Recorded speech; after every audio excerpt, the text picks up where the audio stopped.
What's up, everybody? Dog1985. There's levels to this. All right, so if the video looks a little bit different, it's because I'm using a different setup. I don't know what the mic is gonna sound like, as I'm using a earpiece for the mic, just trying something different, see what it sounds like. Okay, but this is what I wanted to talk about. Probably, and there's somebody that left this in one of my comments, and this person is absolutely right. No matter how much the next generation systems cost, what we got to understand that what Sony and Microsoft have been doing since the PS4 and the Xbox One came out, man, it almost shames me to admit this. They have been renting us these systems because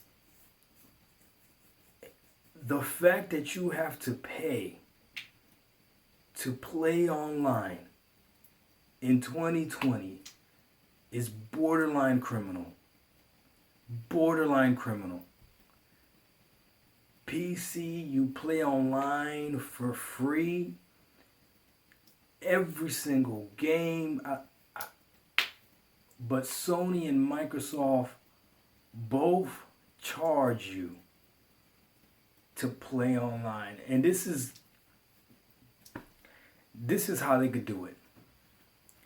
Because we all want to play with our friends, right? I'll give you an example. I only pay for PS4 right now. I was paying for the PS4, PS4 Plus, and I was paying for Xbox, Xbox Gold or whatever it is, the online service. Which now that I think about it, it's ridiculous. As a budget gamer, I shouldn't even be doing any of that stuff. But still, I fell for it. I was paying for both, even though I use my PS4 way more.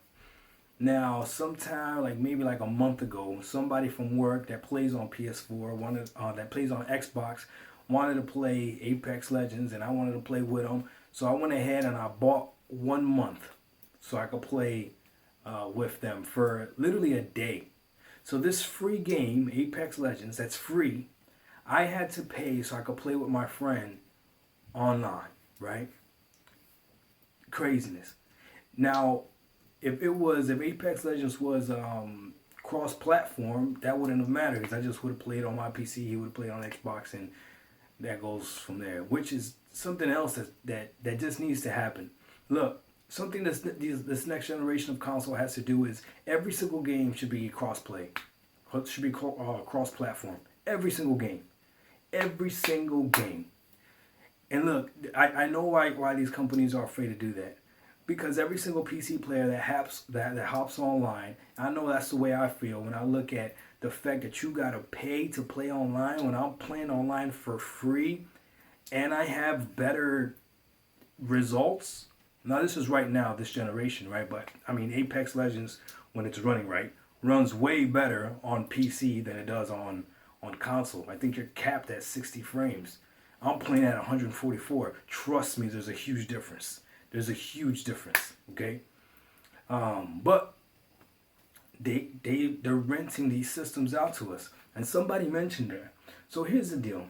I've been talking all this good stuff about the Xbox Series X. I've been saying how amazing this thing sounds. It's like a 2080 Ti, all this other stuff, right?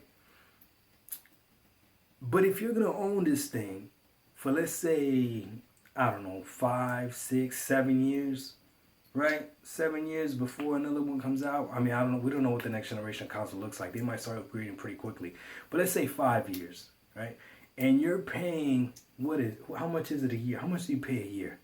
Is it like 60 a year or something like that? Right? For 5 years? Yo, that's money that you could have put. Let's say the Xbox Series X costs $700, right?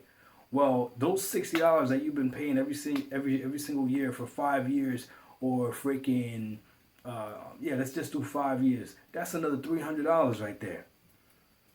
That's another $300. So if the Xbox Series X costs $700 when it comes out, I'm just estimating, right? Because it's going to be a really powerful system. It might be 6, it might be 5, who knows? And you're paying And that's if they keep the online price the same. We don't know. They might come out with some crazy stuff like, hey, the system's more powerful, so therefore we need a more powerful whatever to make sure it runs well. So we're picking up the price. You got to pay more now.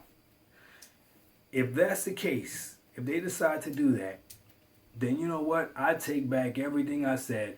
Go ahead and buy yourself your PC so that you can play online for free. Because this is ridiculous. This is just ridiculous. Somebody mentioned it. I can't believe I didn't realize it. They're right. They are literally renting out these systems to us. You're renting a system because once you stop paying, you can't play online anymore. Now, some of us out here, like, I like playing single player games. I do. So for you, for me, you know, this might not be that big of a deal. But if you ever want to hop on and play online, and you're going to have to drop money to do that, that to me is just ridiculous. Ridiculous. So, I don't know, man. I just, almost like a little bit of a rant because I can't believe they're still doing this to us. And it's happening because we allow it. It's our fault. Facts, it's our fault. So we'll see. Maybe everyone decides to go to PC and stop paying for that live membership. And those two games that are free, dog, Steam be dropping free games all the time. The Epic Game Store, I think I got all the Batmans for free just to download their launcher. I'll download it, sure. Now, yeah, I don't like having extra launches, but I'll download it for free games, sure. Like good games, you know what I'm saying? So, and PC, games on PC are cheaper anyways. You can find deals like crazy. Especially if you're a budget gamer and you're trying to play old games. Oh my goodness, it's ridiculous. You buy like Assassin's Creed games for like $3 and it look amazing, but it is what it is. Just wanted to make that quick video. Like I said, the format is gonna be looking a little bit different. I'm still using the same editor. It's Movavi, but I'm using it on my phone right now. So we'll see how this turns out. Dog 195. There's levels to this. We out. Peace.